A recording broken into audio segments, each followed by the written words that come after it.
Володя устроился дальнобойщиком сразу после того, как его отчислили из института. Повезло, что были права всех категорий. После отчисления из института жизнь вообще как-то перевернулась. Родители финансирование прекратили, жена сразу на развод подала, забрала сына и через суд добилась, чтобы им видеться запретили. Так что дальние рейсы через всю страну просто спасли Володю от одиночества и необдуманных поступков, ну и плюс на жилье экономия.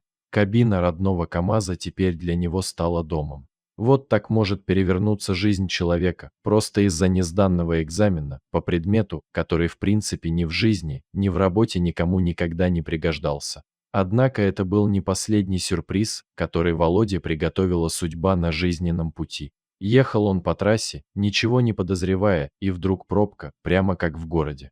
Ну, что за чудеса? Может, авария? А вдруг помощь нужна? Володя на всякий случай остановился на обочине и пошел посмотреть. А там такая картина. На трассе сидят 3 медведя и не дают проехать автомобилем. Тут Володя понял, что он единственный, кто вообще оказался один на один с таким свирепым хищником. Умные люди по машинам сидят.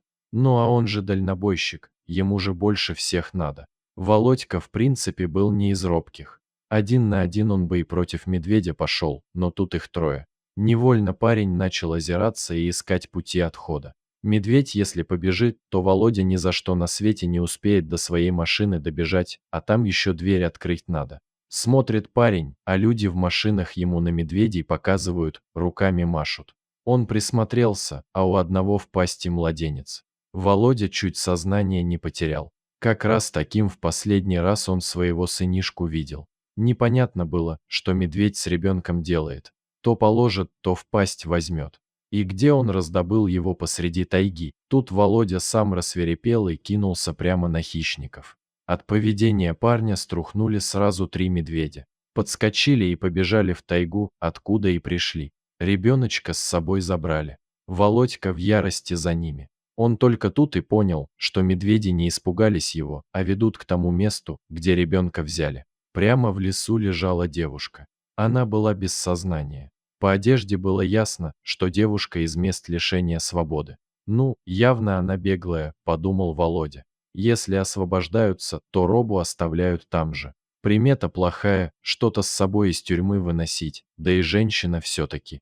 Медведи ходят вокруг, облизывают ее, а никак в чувство привести не могут. Тут Володя все понял. Медведи не съесть ребенка пытались, они пытались таким образом людей привлечь, на помощь позвать.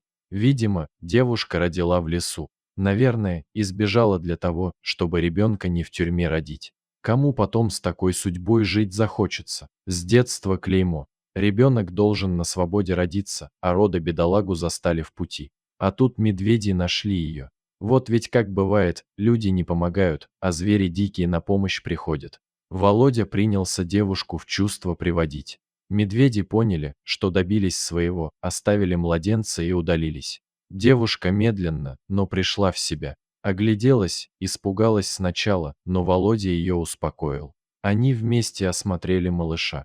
На удивление, на нем ни царапинки не было. Вот еще одно чудо природы. Медведь, грубое дикое животное, обращался с малышом лучше, чем некоторые акушерки. Уж об этом Володя знал не понаслышке, у него была младшая сестра, инвалид с детства, по вине неправильных родов. Так в справке было и написано.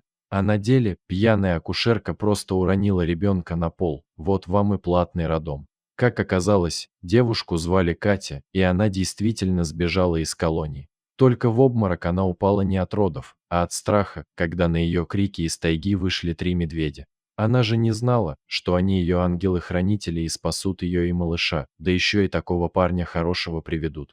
Короче говоря, прямо тут они и решили, что назовут мальчика Михаил, в честь всех 3 спасителей. Володя помог Кате добраться до своего КамАЗа. Пробки на дороге не было, машины разъехались, как только медведи ушли с дороги.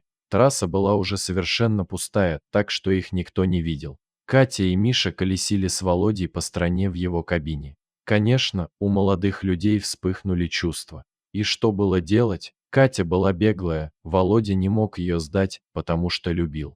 Когда вернулись к месту прописки, Володя пошел к начальнику автоколонны. Надо было посоветоваться, что с Катей делать. Тот для Володи был словно отец родной. А когда вернулся в машину, все само решилось. На сиденье он нашел записку «Позаботься о Мишеньке». Катя сама сдалась. Она видела, как Володя относится к ее сыну и знала, что оставляет его в надежных руках. За то, что пришла с повинной, за побег ей много не добавили. И вскоре Катя вышла на свободу уже по-настоящему, официально, как честный человек. Она знала, куда идет. В отличие от многих, ей было куда возвращаться. Дома в деревне ее ждали муж и сын. Когда Катя пропала, Володя разыскал ее в колонии. Они расписались прямо там. Мишеньку Володя усыновил. Работу ему пришлось оставить. Теперь незачем было на полгода выпадать из жизни. Его жизнь только начиналась. Володя с ребенком переехал в деревню к Катиной бабушке. Та так и не догадалась, что Мишка не Володин сын. О чем на самом деле, Володя и не спрашивал. У него самого жизнь была разделена на до и после. Дорогие зрители, если вам понравилась эта история, обязательно поставьте палец вверх и поделитесь этим рассказом со своими друзьями. Если вы впервые на этом канале и еще не подписаны на него, рекомендую подписаться прямо сейчас, чтобы не пропустить очередную захватывающую историю.